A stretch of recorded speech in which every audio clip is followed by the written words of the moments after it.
Hey guys, today I am going to show you how to make a hinge for your articulated 3D print project. So there's many types of hinges. We think about like door hinges, cabinet hinges, basically anything that allows that kind of open and closing movement is a hinge. So we're going to be looking at one type of hinge often called the pin hinge. So I have one right next to me, and if I kind of change this view here, you'll start to see how this pin hinge works. So we have essentially two pieces to it. We have, I guess we would maybe call it the body and the hinge, and then we have the pin at the hinge. And what we can see is here in Tinkercad, there is kind of a gap between those two. Now, eventually, this pin is going to connect into your shape. So if I bring kind of our other items back, you can see I'm creating some holes going around this hinge, which is going to allow for the movement. And then the very ends of this pin will end up going into our other piece or the rest of the shape. So I'm going to walk you through how to make this. You can make adjustments if you want to try different sizes for things. I encourage that kind of freedom to kind of explore and try different things. But I'm going to show you kind of how to make the basic setup for it.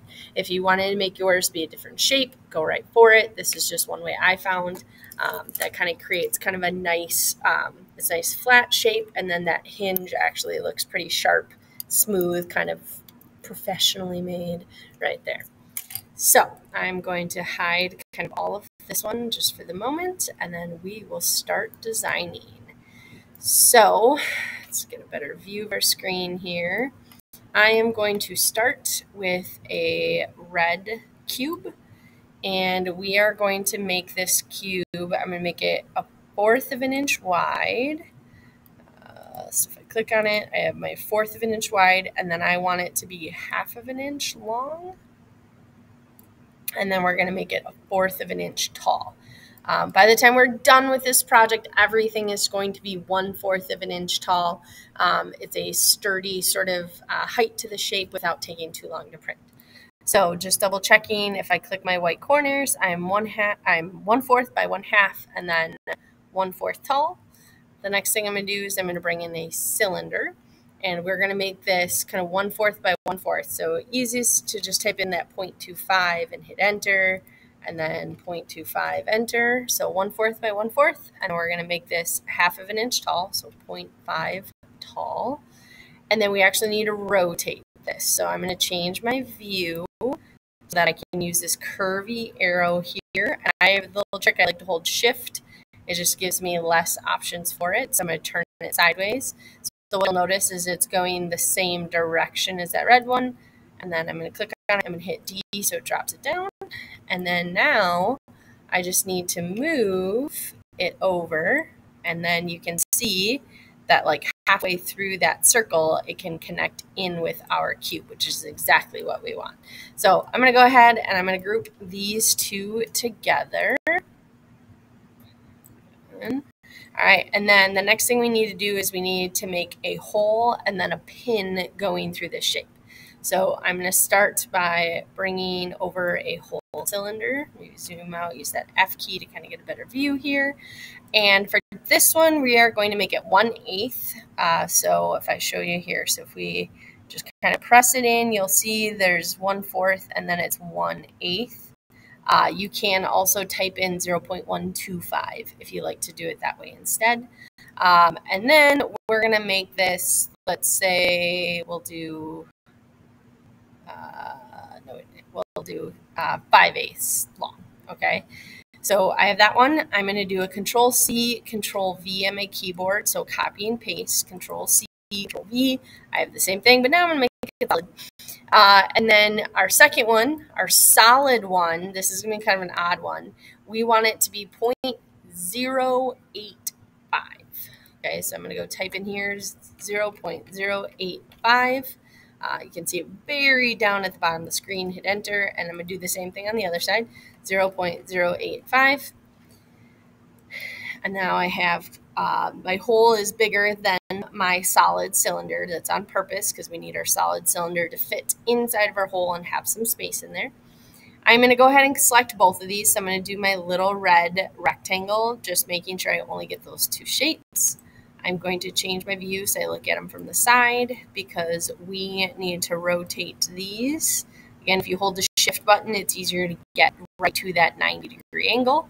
So I did both the 90 degrees, and I'm going to go ahead and drop those down. I'll drop my other one down too, so they're on the work plane. All right, so then with these two, okay, I'm going to kind of move them over that way. Let's get a nice solid view in here. So what we want to do is we want to get all three of these shapes kind of about where we want them. So the first thing I'm going to do is I'm going to draw a red box around all three.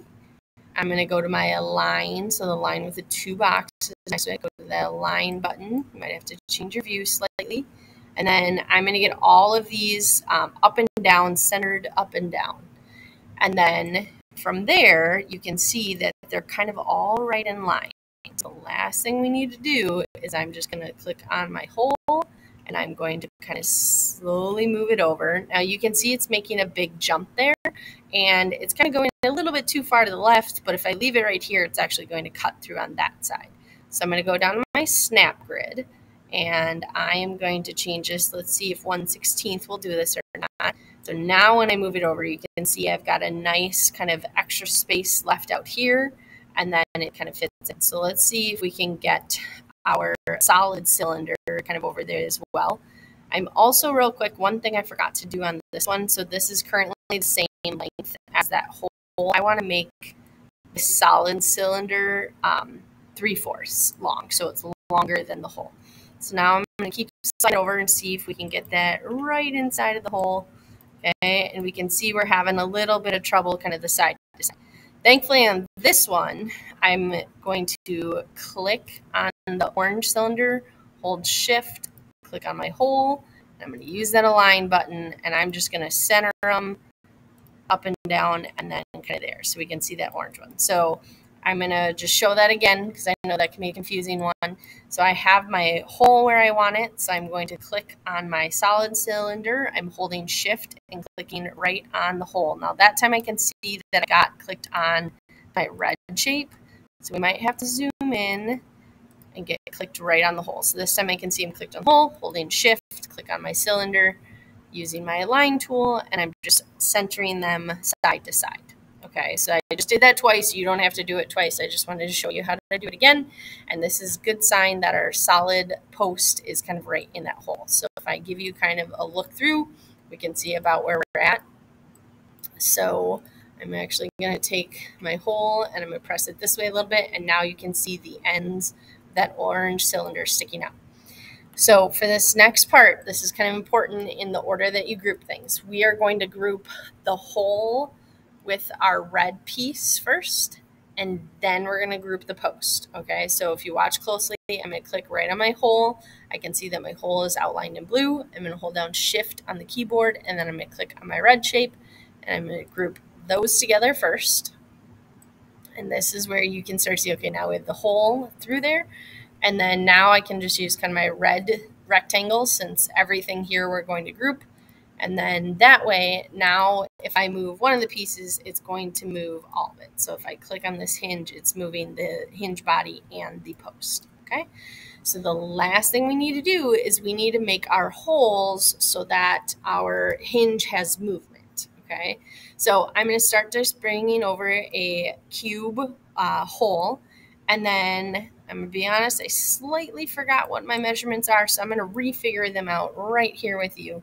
So I'm going to start, you just want a little end of this post sticking out. So there's about half that post is covered and then half is sticking out. I'm going to do the same on the other side. Okay, so just kind of change my view here. You can see exactly what we have. All right, and then I'm going to bring this over this way, and that's looking pretty good. Let's check our measurements. 3 is there. Yeah, we could do it that way. And then we'll move it slightly there. Yeah, let's make this 1/4 inch. I think we don't need as nearly as much. Okay, so in the end, this will help you. So 1/4 inch by 5/8 of an inch. Okay, so this first hole here is a 1/4 inch by 5/8 of an inch. You can leave it nice and tall. That height of it doesn't matter. So I'm just going to leave it as is.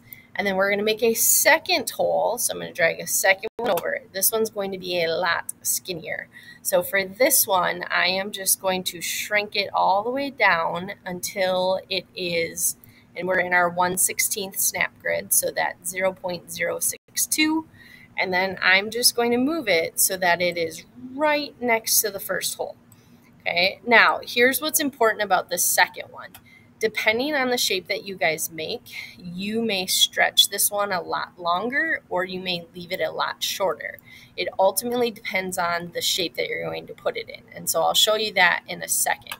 But that in the end is your finished hinge. A couple things that you can check. So this orange piece here, we started out, it was a red piece that was 1/4 by half, and then we did a cylinder that was 1/4 by 1/4 by 1/2, kind of combined them together. We have the hole in there that was 1/8 of a hole, kind of circular, and then we did the 0.085.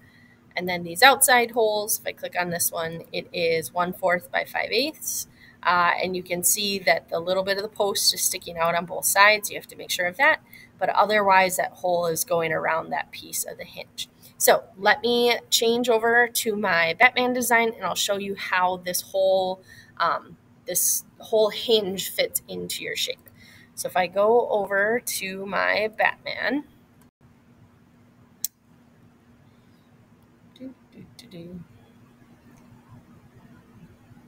sorry for the wait.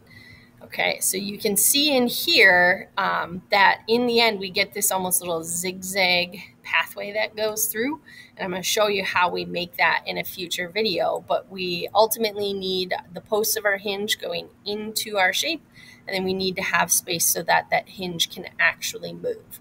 Okay, so the body of our hinge combined with this piece on the left, and then the post of the hinge combined with this piece on the right. So you'll watch some future videos about how to kind of import your shape in, how to group and do those sorts of things. But that is your hinge. If I show you another view right here. So this is a hinge that hasn't been completely grouped together, but that's the same as the one we just made. So that's the end of this video. Look for the next video, which is going to be importing your shape into Tinkercad.